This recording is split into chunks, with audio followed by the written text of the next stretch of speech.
पाठ 2 साहसी नीलू। पाठ प्रवेश।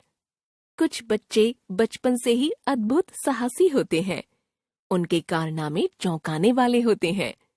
उनकी हिम्मत और निडरता से बड़े बड़े दांतों तले उंगली दबा लेते हैं। इस पाठ में नीलू भी एक ऐसी साहसी लड़की है जो अपने विवेक और साहस से एक बच्चे की जान जंगली भालू से बचाती है। बाद में वह भालू के प्रति सहृदयता भी दिखाती है। पहाड़ की तलहटी में बसा एक छोटा सा गांव था, सराई खेत। वह गांव प्राकृतिक सुषमा से भरपूर था। चारों ओर चीड़ के घने वृक्षों से घिरा वह गांव काफी सुंदर लगता था। चीड़ के घने वृक्षों की पंक्तियों के बीच बीच में लगे देवदार के लंबे एवं ऊंचे वृक्ष गांव की शोभा को और भी बढ़ा रहे थे। अप्रैल में तो बुरांस के लाल फूलों की छटा बस देखते ही बनती थी। गांव चूंकि घने वृक्षों से घिरा था, इसलिए अक्सर ही हिंसक पशु भी गांव में आ जाया करते थे। बाघ द्वारा कुत्ते एवं अन्य छोटे छोटे जानवरों को जब तक मारकर उठा ले जाना गांव में सामान्य बात हो गई थी। गांव में कुल मिलाकर 15-20 परिवार ही रहते थे। खेती ही सभी के जीवन यापन का एकमात्र सहारा थी। खेतों में दिन भर खूब मेहनत से काम करना और शाम को रूखा सूखा खाकर चैन की नींद सो जाना गांव वालों की यही दिनचर्या बन गई थी। दिसंबर जनवरी के महीने में यहाँ भारी हिमपात होता था। सड़कों पर जमी मोटी बर्फ को पिघलने में कई दिन लग जाते थे। उस समय जीवन पूरी तरह रुक सा जाता था। यही कारण था कि जाड़े का मौसम आने से पूर्व ही गांव के बड़े बूढ़े ढेर सारी लकड़ियां काटकर इकट्ठी कर लेते थे। बर्फ गिरने पर दिन रात इन्हीं लकड़ियों को जलाकर वे सेंकते रहते थे। इसी गांव के मुखिया की एक लड़की थी, नीलिमा।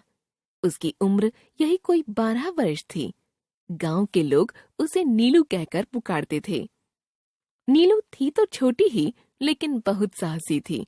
अक्सर ही छोटे मोटे हिंसक जंगली जानवरों को वह डराती लेकर खदेड़ दिया करती थी।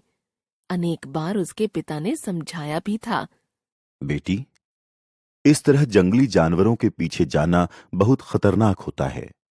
कभी कभी वे पलटकर हमला भी कर देते हैं और फिर उनसे बच पाना काफी मुश्किल होता है। लेकिन पिताजी, आपने ही तो कहा है कि इन जंगलों के बीच यदि रहना है तो साहसी तो होना ही पड़ेगा। यह सुनकर नीलू के पिता निरुत्तर हो जाते, लेकिन फिर भी उसे सावधान रहने की हिदायत अक्सर ही देते रहते थे। नवंबर के दिन थे। जाड़े ने दस्तक देनी प्रारंभ कर दी थी। गांव के बड़े बूढ़े लकड़ियां लाने के लिए जंगल चले गए थे और स्त्रियां गांव से दूर खेतों में काम करने के लिए गई हुई थीं।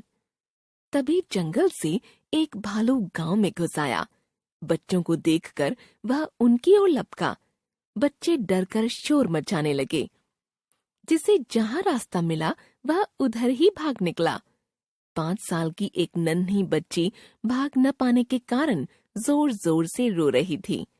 नीलू उसे भाग जाने के लिए चिल्ला चिल्लाकर अपने घर की खिड़की से संकेत दे रही थी, लेकिन बच्ची कुछ सुन ही नहीं रही थी और लगातार रोए जा रही थी। भालू उसी की ओर बढ़ा जा रहा था। नीलू को लगा कि अब यह बच्ची शायद ही बच पाएगी। यह भालू आसपास के गांवों में पहले भी कई बच्चों को बुरी तरह से घायल कर चुका था। एक क्षण की भी देरी किए बगैर नीलू रसोई में घुस गई। रसोई के एक कोने में चावल का कनस्तर रखा हुआ था। कनस्तर के चावल को जल्दी से जमीन पर ही उलटकर वह कनस्तर लेकर तेजी से बाहर आ गई। वह टीन के कनस्तर को खूब जोर जोर से पीटे जा रही थी। कनस्तर की आवाज सुनकर भालू का ध्यान बच्ची की ओर से हट गया। अब वह नीलू की ओर बढ़ने लगा। नीलू कनस्तर को पीट पीट कर उसे डराने का प्रयास कर रही थी, लेकिन भालू बिना किसी डर के उसकी ओर बढ़ा जा रहा था। नीलू को समझ में नहीं आ रहा था कि अब वह क्या करे। अचानक भालू ने उस पर हमला कर दिया। वह उछलकर एक ओर हट गई। अपना वार खाली जाते देख भालू बुरी तरह से झुंझला गया।